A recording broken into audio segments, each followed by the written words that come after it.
Guys आपका बहुत बहुत स्वागत है हमारे YouTube चैनल पर। आज की वीडियो में हम लोग बात करने वाले हैं कॉन्स्टिट्यूशन ऑफ इंडिया सब्जेक्ट के बारे में। ये हमारा AKTU का नॉन क्रेडिटेड सब्जेक्ट है।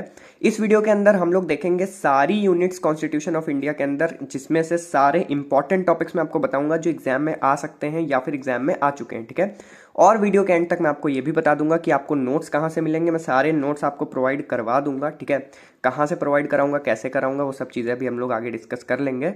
तो चलिए स्टार्ट करते हैं वीडियो को। बेसिकली सबसे पहले हम आते हैं पहले यूनिट पे। तो पहले यूनिट में कुछ इंपॉर्टेंट टॉपिक्स यहाँ पे लिखे हुए हैं। ठीक है, इनमें वो सारे टॉपिक्स हैं जो आपके यूनिट 1 के अंदर मैक्सिमम पार्ट कवर करते हैं। ठीक है, बट एग्जाम के पॉइंट ऑफ व्यू से सारे टॉपिक्स पढ़ के जाना थोड़ा सा मुश्किल है सबके लिए। तो इसमें जितना भी आपको रेड मार्क दिख रहा है ना, जैसे कि ये रेड टॉपिक है हमारा, ये रेड कलर से टॉपिक्स लिखे हुए हैं। ठीक है, जहां जहां भी रेड कलर के टॉपिक लिखे हुए हैं ये हमारे सबसे ज़्यादा इंपॉर्टेंट टॉपिक्स हैं, यानी कि एग्जाम में इसके आने की प्रोबेबिलिटी 9.9 के अप्रॉक्स है। ठीक है, 9 तो ज़्यादा हुई, 0.9 के अप्रॉक्स है। प्लस एक चीज़ और बता दूं मैं, जितने ब्लैक में टॉपिक लिखे हैं ना, इनको भी एक बार पढ़ ज़रूर लेना, स्किप कुछ भी मत करना, पढ़ लेना इनको एक बार। और जो रेड कलर से लिखे हैं ना उनको प्रिपेयर कर लेना। ठीक है, बस बेसिकली इसका इतना ही मतलब है। तो सबसे पहला टॉपिक है हमारा कॉन्स्टिट्यूशनल लॉ एंड कॉन्स्टिट्यूशनलिज्म। इसके बारे में आपको पता होना चाहिए, पढ़ के जाना, इसको ईजी है, समझ में आ जाएगा। सेकंड है सेलाइंड फीचर्स ऑफ इंडियन कॉन्स्टिट्यूशन। एकदम रट लो इस टॉपिक को, आने ही है फीचर्स, चाहे वो 2 नंबर में आए, 5 नंबर में आए, 10 नंबर में आए, आपको ये क्वेश्चन मिलेगा ही मिलेगा। ठीक है, इसके बाद अगला है हमारा historical background of the constituent assembly. ये भी इंपॉर्टेंट है, ज़्यादा कॉम्प्लेक्स नहीं है, 2-3 डेट्स आपको याद रखनी है। तो सिंपल से एक बार जाके इसको पढ़ लो। ठीक है, नोट्स मैं दे दूंगा, नोट्स के अंदर आपको ये सारा डेटा मिल जाएगा, आपको वहां से पढ़ लेना बस इसको एक बार। Government of India act 1935 and Indian independence act 1947, ये दोनों एक्ट आपको एकदम याद होना चाहिए, आपको पता भी होने चाहिए। तो इनको पढ़ लेना, एकदम अच्छे से प्रिपेयर कर लेना। फंडामेंटल राइट्स प्रिपेयर कर लेना, फंडामेंटल ड्यूटीज प्रिपेयर कर लेना, DPSP प्रिपेयर कर लेना। ठीक है, directive principles of state policy बहुत इंपॉर्टेंट है।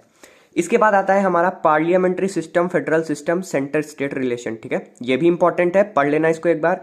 इमरजेंसी प्रोविजंस में हमारे पास नेशनल इमरजेंसी, प्रेसिडेंशियल रूल। ठीक है, प्रेसिडेंट रूल या प्रेसिडेंशियल रूल और नेशनल इमरजेंसी, ये 2 ऐसे टॉपिक हैं जो सबसे ज्यादा इंपॉर्टेंट हैं इस पर्टिकुलर टॉपिक के अंदर। फाइनेंशियल इमरजेंसी पढ़ लेना एक बार, लोकल सेल्फ गवर्नमेंट पढ़ लेना एक बार, क्वेश्चन इस पे आ सकता है। ठीक है, इसके बाद चलते हैं अगली यूनिट पे। अगली यूनिट के अंदर हमारे पास टोटल 5 टॉपिक्स हैं। 5 टॉपिक्स में आपको क्या क्या पढ़ के जाना है। पावर ऑफ इंडियन पार्लियामेंट, ठीक है, पढ़ लेना। फंक्शन ऑफ राज्यसभा और फंक्शन ऑफ लोकसभा प्रिपेयर कर लेना, मिनिमम 5-5 फंक्शंस देख लेना। Power and function of the president, comparison from power of Indian president versus United states. मतलब कि मान के चलो आपको इंडियन प्रेसिडेंट और यूनाइटेड स्टेट के प्रेसिडेंट की पावर का कंपैरिजन पता होना चाहिए।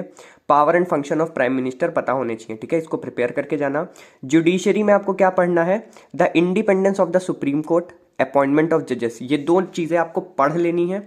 Judicial review, public interest litigation यानी कि PIL, और जुडिशियल एक्टिविज्म, ये तीनों प्रिपेयर कर लेना है अच्छे से। ठीक है, इस पे क्वेश्चन एक मिलेगा एग्जाम में। ठीक है, इसके बाद आता है हमारा स्टेट एग्जीक्यूटिव्स, जिसमें कि हमारा power and function of the governor. ठीक है, power and functions of the chief minister, 2 ही चीजों के यहाँ पे पावर, आपको पावर फंक्शन याद करने हैं, चीफ मिनिस्टर के और गवर्नर के। बट गवर्नर के एकदम प्रिपेयर करके जाना, क्योंकि चीफ मिनिस्टर के तो फिर भी कम चांसेस है कि पूछे जाए, बट गवर्नर के जरूर ही पूछे जाते हैं एग्जाम में। ठीक है, इसके बाद आता है हमारा function of the state cabinet, function of the legislature, function of the high court and subordinate courts. ये पूरा टॉपिक इंपॉर्टेंट है, इसको भी पढ़ लेना।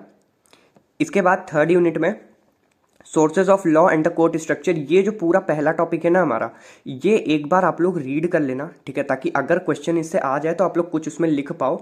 बाकी इसके अंदर प्रिंसिपल्स थोड़े से इंपॉर्टेंट हैं, इसके अलावा इसके जो नीचे के 3 टॉपिक्स हैं ना, इन्हीं में से क्वेश्चंस हर बार एग्जाम में बनते हैं, जैसे कि court system of India and foreign courts. ठीक है, इंडियन कोर्ट्स और फॉरेन कोर्ट्स के सिस्टम्स का कंपैरिजन वगैरह, जैसे कि district court, district consumer forum, tribunals, high court, supreme court, ये सारी चीज़ों के कंपैरिजन, इन सारी चीज़ों के बारे में आपको अंडरस्टैंडिंग होनी चाहिए। ठीक है, इसके बाद आता है हमारा आर्बिट्रेशन, ये बहुत इंपॉर्टेंट टॉपिक है, आर्बिट्रेशन पूछा जाता है एग्जाम में, तो इसको प्रिपेयर करके जाना।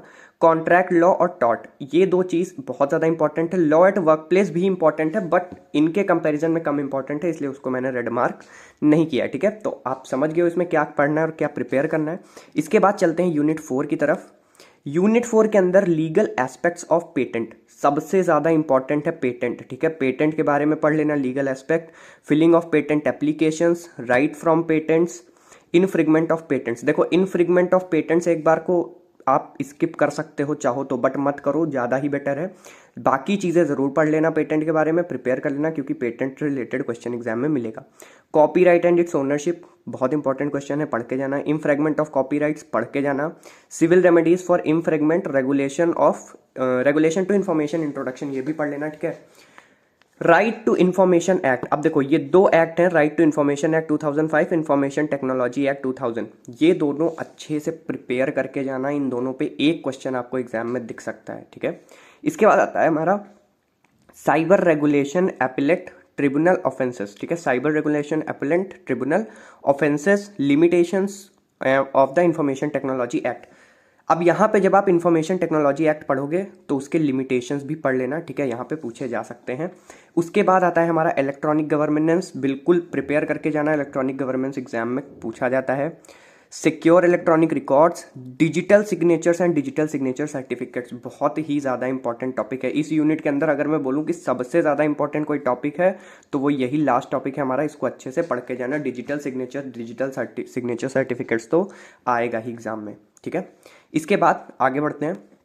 तो यूनिट 5 के अंदर ज़्यादा चीज़ें नहीं है, कंपनी एक्ट है हमारा, ठीक है। कंपनी एक्ट आपको अच्छे से प्रिपेयर कर लेना है, जितना भी इसके अंदर इंट्रोडक्शन है, मेमोरेंडम है, ये सारी चीज़ें, शेयर्स वगैरह आपको प्रॉपर्ली पढ़ लेना है एक बारी, ठीक है। बाकी इन सब चीज़ों से आप काफ़ी ज़्यादा फैमिलियर हो तो इतना ज़्यादा डीप में जाने की ज़रूरत नहीं पड़ेगी, ठीक है।